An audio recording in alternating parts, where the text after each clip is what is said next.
solução. Maria Lídia, sabe quem então, mas aí, então, o que ainda eu confesso que eu estou tendo uma dificuldade para entender, assim, nós quando falamos descriminalização, é a descriminalização do total. Quer dizer, de quem usa, de quem vende. Acaba o tráfico, é isso, tráfico, tem venda. Acaba o tráfico.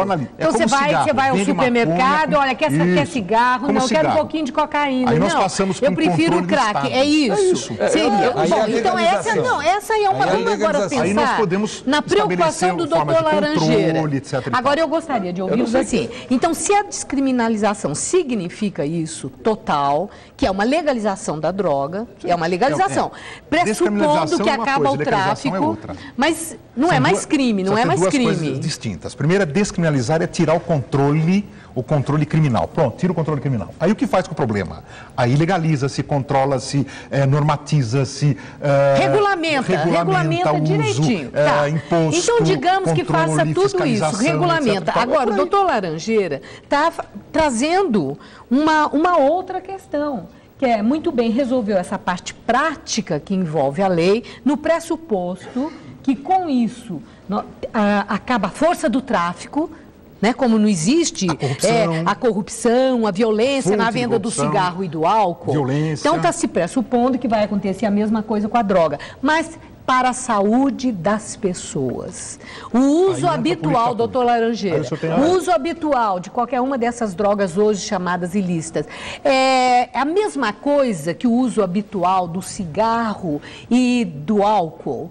Ou é mais grave, como prejuízo para a saúde? Eu não consigo imaginar uma sociedade que você legalize completamente o crack, a cocaína, a maconha, e que isso não vai ter uma repercussão enorme do ponto de vista social. Vai aumentar substancialmente. O senhor acha que vai ser um estímulo? Vai ser um estímulo. Você tem uma coisa que a gente aprendeu com as drogas lícitas, que é o cigarro e o álcool. Quanto mais fácil for a droga de usar, maior o consumo. Se você tornar as drogas, que já é muito fácil de consumir aqui no Brasil, mais fácil ainda de consumir, com certeza vai aumentar o consumo. Foi o que aconteceu, por exemplo, com o Santo Daime. O Santo Daime, há anos atrás, ele era proibido e era restrito o consumo dela. Você legalizou a droga e agora você tem um consumo muito maior do Santo Daime, a ponto de chegar a situações trágicas, como a gente viu recentemente.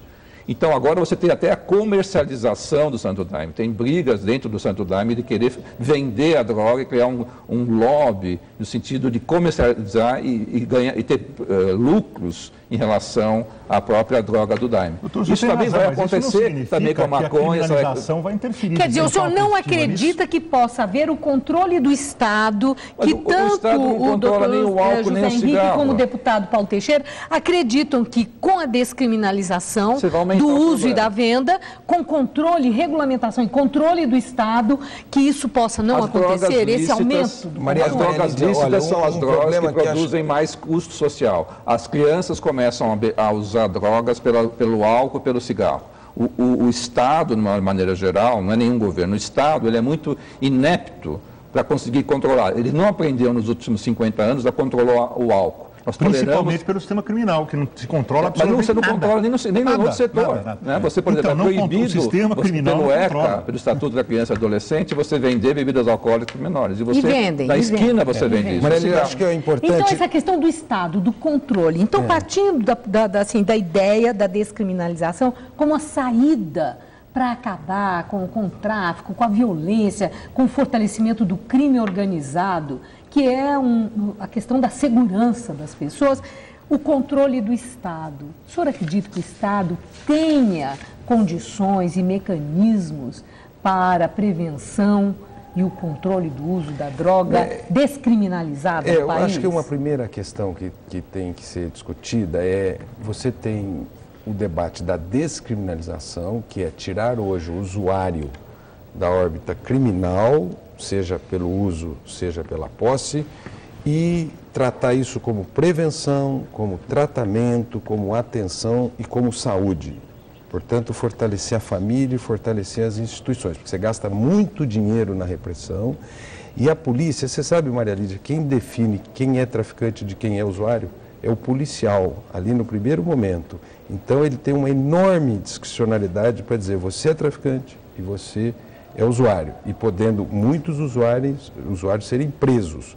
Como Então, acontece. Como acontece. Então, o que nós temos que tirar? O usuário... Se for, em vez da prisão, for o sistema de tratamento, não tem sistema de tratamento para esses usuários.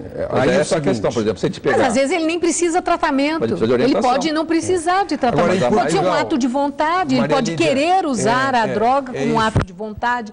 Mesmo na transgressão por ser droga ilícita, como usa o álcool, como usa o cigarro, que são as drogas lícitas. Portugal tem dado uma demonstração para o mundo de eficiência, apesar de não ter descriminalizado o tráfico, a venda, descriminalizou o porte para uso próprio e criou um sistema de controle que hoje está sendo um exemplo para a Europa. Administrativo, né? Um exemplo administrativo. Sim, mas está sendo... Outros países que já fizeram o que Portugal mas está sendo observado em toda a Europa. Nessa conferência que nós tivemos... E a questão do tráfico lá, da violência, do crime organizado, está resolvido com isso? Diminuiu a violência. Não diminuiu? Olha, diminui, tem diminuído, tem dado efeito, tem sido um exemplo para os outros países, foi discutido muito isso, mas mesmo assim eu discuto. Mesmo assim, eu não concordo plenamente com isso, porque eu ainda acredito que a criminalização é um empecilho para o enfrentamento do problema. Nós queremos enfrentar o problema. Quer dizer, como um primeiro passo. Porque a descriminalização também não resolve o problema das drogas. Ela resolve o problema que ela própria cria. Né? Então nós queremos tirar esse problema extra que a própria criminalização cria, né? E enfrentar o problema apenas no âmbito das políticas públicas. Maria Lídia, Se são eficazes ou não é outro problema.